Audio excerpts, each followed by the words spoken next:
Hello, and welcome to The Beat, a news and talk program brought to you by the Center for Community Media at Worcester State University. Today's episode will feature a pre-recorded interview hosted by students in the Communication Department. We hope you enjoy this edition of The Beat.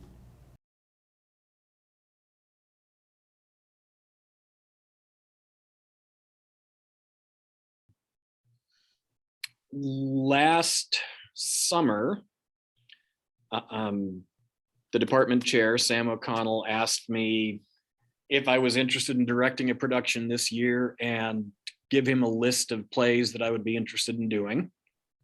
And this one was at the top of the list. This is a play that I've wanted to do for literally decades.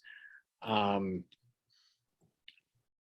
a Shakespeare freak, so the fact that it's kind of Shakespeare adjacent makes it right up my alley. And the fact that it takes a Shakespeare tragedy like Hamlet and doesn't really satirize it, but sort of makes the audience understand that there's actually a lot of humor in the play by looking at it through the eyes of Rosencrantz and Guildenstern, even though they might not find it funny, just really appeals to me.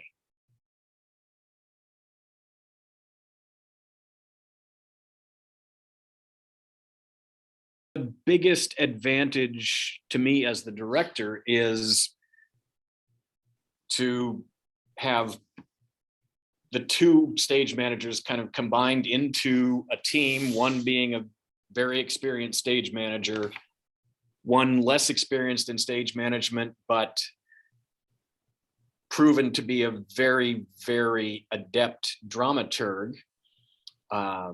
She wrote the dramaturgical protocol for this production. It's, in terms of how it helps my work as the director, it means that the stage management end is something I kind of don't have to think about because I know everything is covered, but it's also a really good teaching opportunity because the less experienced stage manager gets to learn about it from a stage manager who has done it before and gets to kind of step out of the dramaturg mold and found out more about the practical aspect of staging a play from the stage management perspective.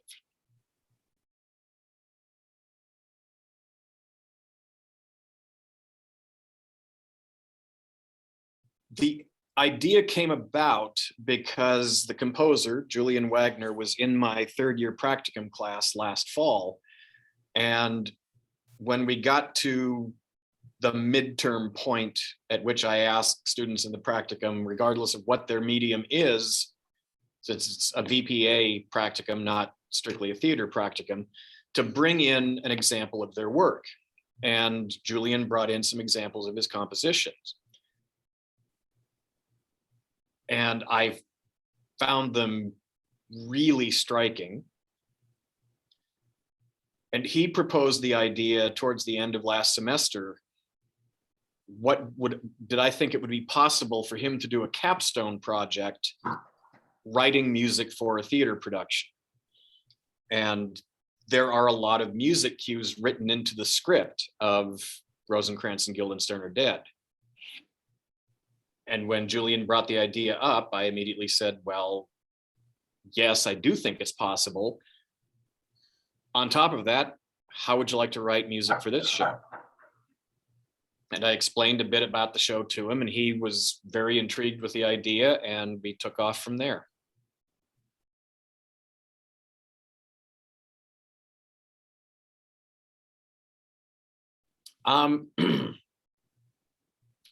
One of the things that I find the most enjoyable about the show is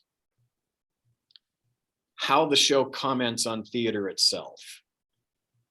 That we're not just looking at a very familiar play through the eyes of characters who we can think of as kind of minor supporting characters in that play, but understanding their confusion and their helplessness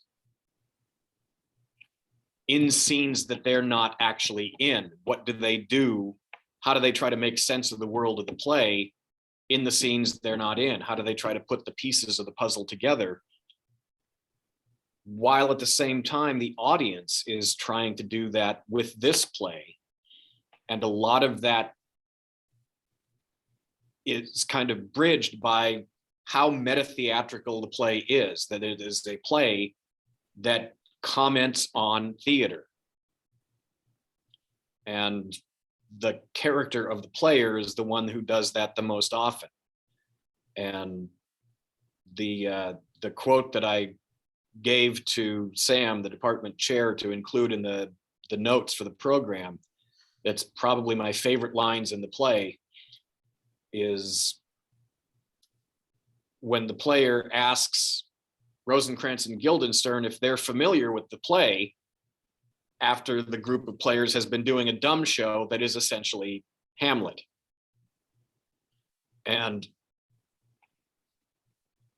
Guildenstern, on being asked, what do you think of this play, says, I'd prefer art to mirror life if it's all the same to you.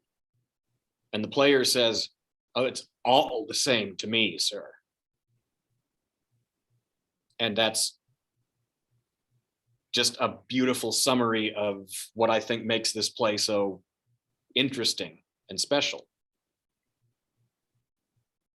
Thank you for watching this segment of The Beat. Please remember to like us on Facebook and follow us on Twitter and Instagram. We'll see you next time.